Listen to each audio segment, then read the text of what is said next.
এলাকার বেহাল রাস্তার সংস্কারের দাবিতে কংগ্রেসের গণস্বাক্ষর অভিযান ইছাপুরে। উত্তর ব্যারাকপুর পৌরসভার অন্তর্গত SB road, GB Mondal road, police ফাঁড়ি, টেন্ট রোড সহ বিভিন্ন বেহাল রাস্তার সংস্কারের দাবিতে উত্তর ব্যারাকপুর শহর কংগ্রেসের পক্ষ থেকে চালানো হলো গণস্বাক্ষর অভিযান। উত্তর ব্যারাকপুর পৌরসভার অন্তর্গত ইছাপুর নবাবগঞ্জ এলাকায় এদিন গণস্বাক্ষর অভিযানে উপস্থিত ছিলেন প্রদেশ কংগ্রেস সোশ্যাল মিডিয়া সেলের চেয়ারম্যান অশোক ভট্টাচার্য, উত্তর ব্যারাকপুর শহর কংগ্রেস কমিটির সভাপতি নবকুমার মজুমদার, রাজ্য কংগ্রেসের প্রাক্তন সম্পাদক প্রমোদ ভার্মা। সংবাদ মাধ্যমের মুখোমুখি হয়ে বেহাল রাস্তা নিয়ে কথা বলতে গিয়ে ইছাপুর নবাবগঞ্জ এলাকার এক বাসিন্দা জানান, দীর্ঘদিন ধরে রাস্তা বেহাল অবস্থায় রয়েছে। অপরদিকে প্রদেশ কংগ্রেস সোশ্যাল মিডিয়া সেলের চেয়ারম্যান অশোক ভট্টাচার্য, রাজ্য কংগ্রেসের প্রাক্তন সম্পাদক প্রমোদ ভার্মা অভিযোগ করেন, দীর্ঘদিন ধরে বেহাল অবস্থায় রয়েছে উত্তর ব্যারাকপুর পৌরসভা এলাকার বিভিন্ন রাস্তা। পৌরসভার তাতে কোনো হেলদোল নেই।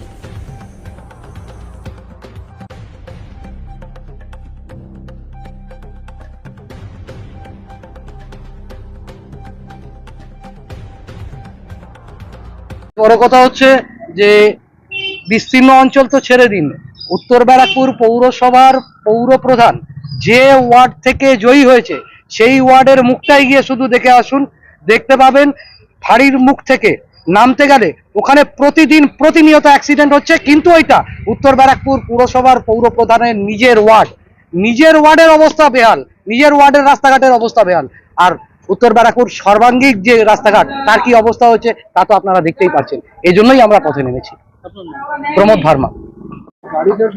দেখুন, আপনারা দেখেছেন যে উত্তর ব্যারাকপুর পৌরসভার বিস্তীর্ণ অঞ্চল রাস্তাঘাট বেহাল অবস্থায় সেখানে পড়ে রয়েছে, দুর্বিষহ। বর্ষা আসছে, আরো যন্ত্রণার আশঙ্কায় মানুষ দিন গুনছেন। আমরা কংগ্রেসের পক্ষ থেকে উত্তর ব্যারাকপুর শহর কংগ্রেসের নেতৃত্ব তারা ভেবেছেন যে উত্তর ব্যারাকপুর পৌরসভার এরকম প্রতিটা জোনেই আমরা গণস্বাক্ষর সংগ্রহ করব এবং সমস্ত জায়গাকার গণস্বাক্ষর একসাথে করে পৌর প্রধানের কাছে ডেপুটেশন দেবো। আজকে নবাবগঞ্জে হয়েছে, এরপরে আনন্দমঠ হবে, দেবীতলা হবে, মনিরামপুর হবে, সর্বত্র রাস্তাঘাট বেহাল অবস্থায় পড়ে রয়েছে। এবং অপদার্থ পৌরসভা এবং সে পৌরসভা বিরোধী শূন্য, ফলত সেখানে বিরোধিতা করার কেউ নেই। মানুষ আমাদের পৌরসভায় পাঠাননি, এটা আমাদের দুর্ভাগ্য। কিন্তু মানুষ আমাদের পৌরসভায় না পাঠাতে পারেন, কিন্তু আমরা মানুষের থেকে দূরে সরে যাইনি। আমরা মানুষের প্রয়োজনে, মানুষের কাজে পথে নেমে এই প্রতিবাদটাকে তুলে ধরার চেষ্টা করছি। এটাই হচ্ছে আমাদের আন্দোলনের মূল উদ্দেশ্য। কংগ্রেস সরকারে না থাকলেও দরকারে আছে। বিস্তীর্ণ অঞ্চল আপনি দেখুন, আজকে এসবি রোডের অবস্থা, জিবি মন্ডল রোডের অবস্থা, ওদিকে দেবীতলার, আপনি মনিরামপুর স্ট্যান্ড রোড, পুলিশ ফাঁড়ির ওখানটায় সর্বত্র কারোর কোনো হেলদোল নেই।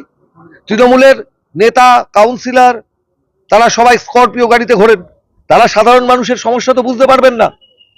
যারা সাইকেল নিয়ে যাচ্ছেন, টোটোওয়ালা ভাইয়েরা, অটোওয়ালা ভাইয়েরা, রিক্সা চালক ভাইয়েরা, ভাবুন তাদের রুজি সমস্তটা নষ্ট হচ্ছে, সাধারণ মানুষের জীবনযাত্রা ব্যাহত হচ্ছে, অর্থনীতি ধাক্কা খাচ্ছে, সবটাই তো একটার সাথে একটা জড়িত।